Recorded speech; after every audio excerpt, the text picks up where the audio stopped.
Hello dear students, welcome to my YouTube channel Adarsh English classes.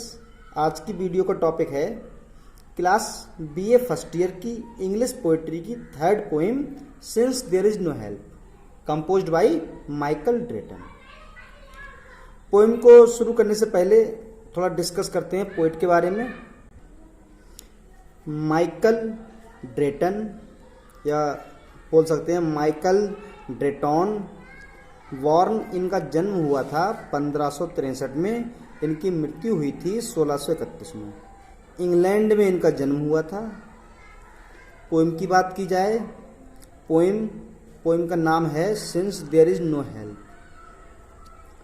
ये एक sonnet है। Sonnet क्यों है? ये जो पहली पोएम पढ़ाई थी विलियम शेक्सपियर की, ट्रू लव, वो भी एक सोनेट था। वह पोएम जिसमें 14 लाइन्स होती हैं उसे बोलते हैं सोनेट। तो ये भी एक सोनेट है क्योंकि इसमें 14 लाइन्स हैं। सोनेट सीरीज जो माइकल ड्रेटन थे, इन्होंने एक सोनेट सीरीज लिखी थी जो कि आइडिया मिरर्स नाम से थी। मतलब इन्होंने बहुत सारे सोनेट लिखे थे। उन सोनेट का एक कलेक्शन बना के उनका नाम रख दिया था आइडिया मिरर्स।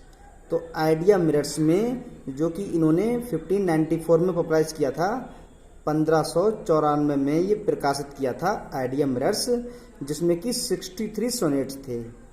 मतलब माइकल ड्रेटन ने आइडिया मिरर्स नाम से बहुत सारे सोनेट लिखे थे।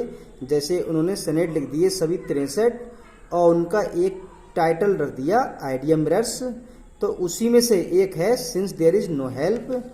तो since there is no help जो है ये उस सीरीज में जो कि इन्होंने 63 सोनेट कंपोज किए हैं उसमें ये है 61 नंबर पे, जिसका नाम है since there is no help. मतलब सिंस मीन्स होता है जब से बोल सकते हैं, या क्योंकि कोई सहायता नहीं है। तो ये था थोड़ा डिस्कशन पोएम के बारे में और पोएट के बारे में। तो स्टार्ट करते हैं poem. Since there is no help left, since there is no help, come let us kiss and part। मतलब इस पोएम में है क्या, जो पोइट है और उसकी प्रेमिका है, तो पोइट अपनी प्रेमिका से कहता है कि हम दोनों के बीच जो संबंध थे अब हमें संबंध आगे नहीं रखना है। क्यों ना एक किस करने के बाद में अपने सारे संबंध तोड़ने, और भविष्य में कभी हम मिलते हैं आपस में तो हम लोग ऐसे बिहेव करेंगे जैसे हम एक दूसरे को जानते ही ना हों। ये सब कुछ बताया गया है। सिंस क्योंकि, देयर इज है, नो नहीं, हेल्प सहायता, क्योंकि अब कोई सहायता नहीं है। कम आओ, लेट अस किस करें, एंड पार्ट अलग हो जाएं। कभी अपनी प्रेमिका से कहता है क्योंकि अब कोई सहायता तो है नहीं, आओ एक अंतिम किस करें और एक दूसरे से जुदा हो जाएं। Nay I have done, you get no more of me. Nay नहीं, आई हैव डन मैंने किया है, मतलब नहीं मैंने काफ़ी कुछ कर लिया है। यू तुम, गेट प्राप्त करना, नो मोर अधिक नहीं, ऑफ मी मुझे, तुम मुझे और अधिक प्राप्त मत करो। मतलब मैंने काफ़ी कुछ कर लिया है, मतलब हमारे बीच बहुत कुछ हो चुका है, अब हम इस प्रेम को और आगे नहीं बढ़ा सकते। एंड आई एम ग्लैड, या glad with all my heart. And और आई एम ग्लैड मैं प्रसन्न हूँ, या यस हाँ, ग्लेड प्रसन्न हूँ, विद आल सभी, माई मेरे, हार्ट हृदय से, और मैं प्रसन्न हूँ, हाँ मैं दिल से प्रसन्न हूँ। दैट दस इस तरह से, so cleanly I myself can free, so cleanly इतनी स्पष्ट तरीके से, आई माई सेल्फ मैं अपने आप के लिए, कैन फ्री आज़ाद कर सकता हूँ। इस तरह से स्पष्ट रूप से मैं अपने आप को आज़ाद कर सकता हूँ। मतलब मैं स्पष्ट रूप से तुमसे संबंध तोड़ सकता हूँ। Shake hands for ever, cancel all our बोझ। शेक हैंड्स हाथ मिलाएं, फॉर एवर सदैव के लिए। कैंसिल निरस्त कर दें, आल सभी, आवर अपनी, बोझ शपथ या कस्मों को। आओ हमेशा के लिए हाथ मिला लें, या आओ अंतिम बार हाथ मिला लें। और जो हमने प्रेम में एक दूसरे को प्रेम करते हुए जो कस्में खाई हैं उन सारी कस्मों को कैंसिल कर दें। And when, we meet at any time again.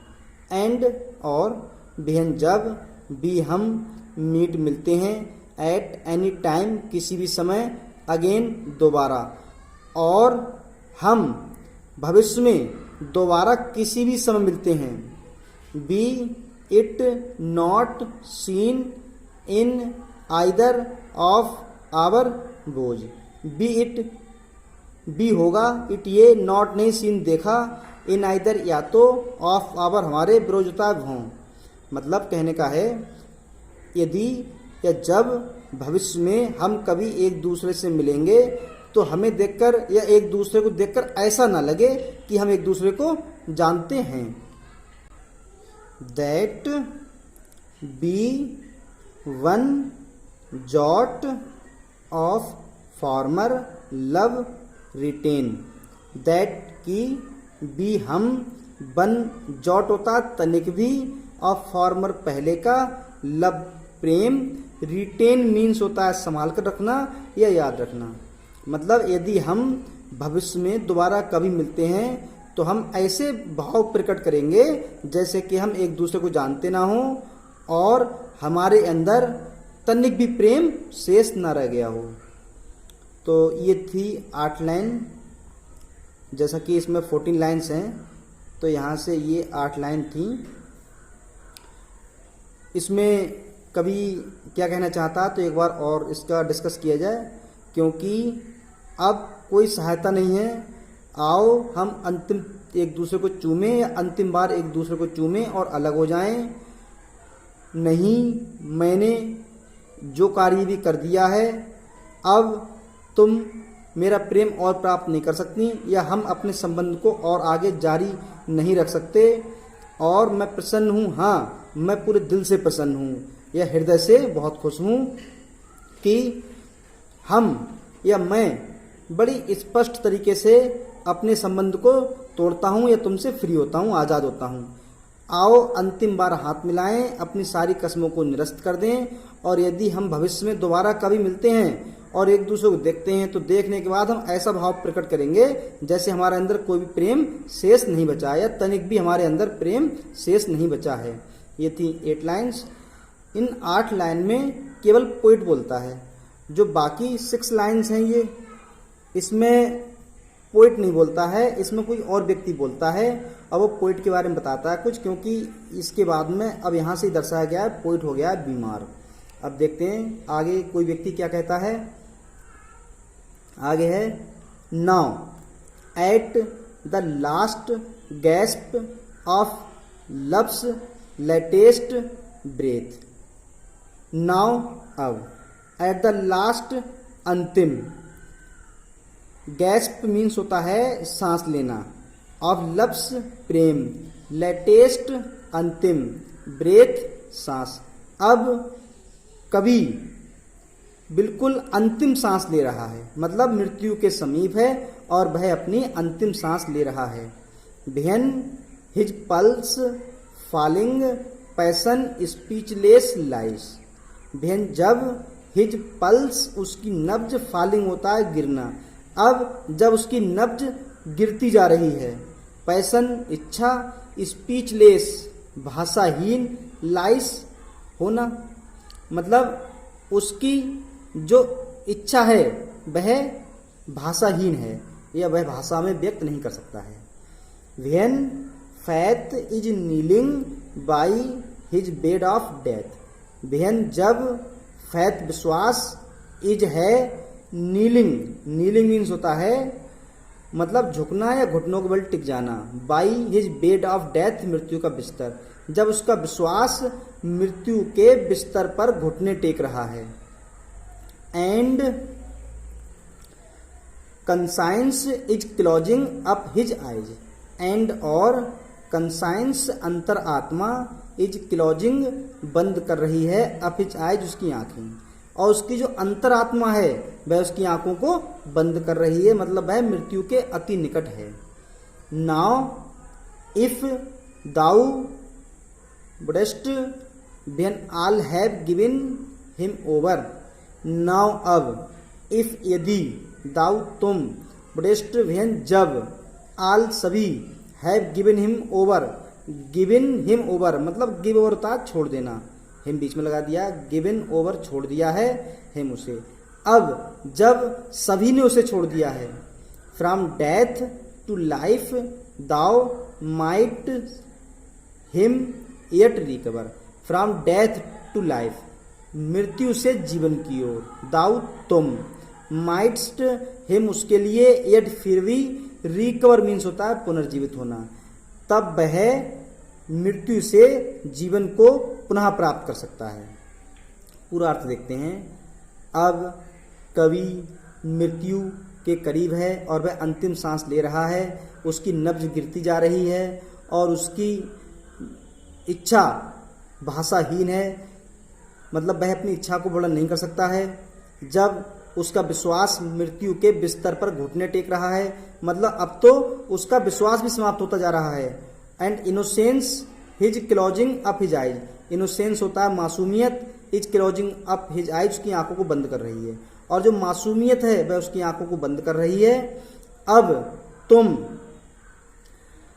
Breast when all have given him over, मतलब अब जो तुम या यदि उसकी प्रेमिका, और जबकि सभी ने उसका साथ छोड़ दिया है, ऐसे में यदि उसकी प्रेमिका उसके पास आ जाए, मतलब कभी बीमार पड़ा हुआ है, मृत्यु के कगार पर है, मरने ही वाला है, तब ये कहा जाता है, किसी ने ये कहा है कि यदि इस टाइम पर उसकी प्रेमिका उसके पास आ जाए तो वह मृत्यु से जीवन को पुनः प्राप्त कर लेगा। ये थी poem since there is no help, composed by Michael Drayton. Thanks for watching. आशा करता हूँ पोएम अच्छी लगी होगी। वीडियो देखने के लिए बहुत बहुत धन्यवाद। Good bye.